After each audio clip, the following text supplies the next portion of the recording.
اعرق واشقى عشان تزود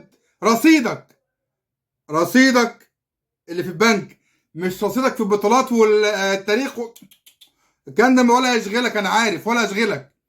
بكره يا جماعه مباراه الحسم بين الاهلي وسيراميكا، في اولى مباراه الحسم الست مباريات اللي بدأها الزمالك امبارح. الزمالك عدى مباراه وناقص له 5 مباريات. الاهلي بقى من بكره هيبتدي العداد يعد 6 مباريات، ما عندوش رفاهيه ان هو يخسر اي بناط منها، ما ينفعش.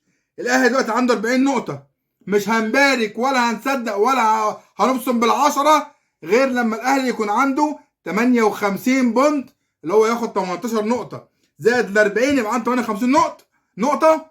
هيبقى ساعتها نقول له مبروك الدوري واللعيبه استرجلت. غير كده مش هنقبل اي حاجه. محدش يقول لي الموسم ده هنطلع كده. انا طلعت بكاس السوبر المصري، بس لازم تاخد الدوري المصري، ما فيهاش كلام ما فيهاش كلام.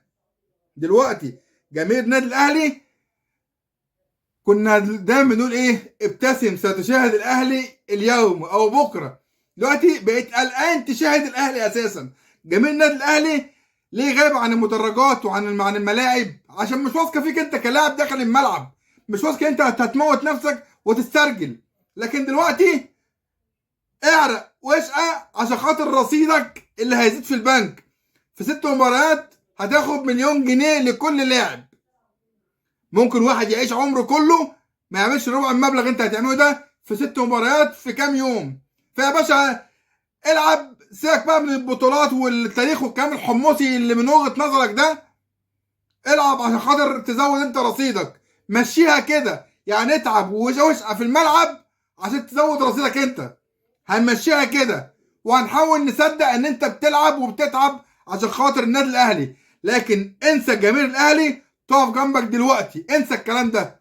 الا لو شافت الكلام ده الجماهير داخل الملعب انك بتموت نفسك وانك عندك انكار ذات، وده هيبان من مباراه بكره. غير كده يا جماعه هيبقى في مشكله كبيره جدا جدا في الاهلي، لانه عادي جدا ممكن تلاقي السنه الجايه الاهلي اللعيبه دي لو ما استرجلتش في ال6 مباريات دول ممكن تلاقي الاهلي بيلعب كونفدراليه السنه الجايه. انت متخيل؟ اه والله.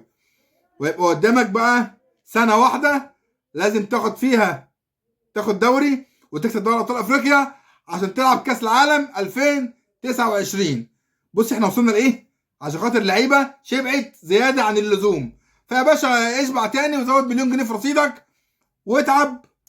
خد ال6 ماتشات دول. عشان كده جماهير الاهلي مش هتقبل اي حاجه غير بال 58 نقطة اللي هنبارك بيهم الدوري إن شاء الله. تحياتنا يا جماعة، ودايما الأهلي فوق الجميع.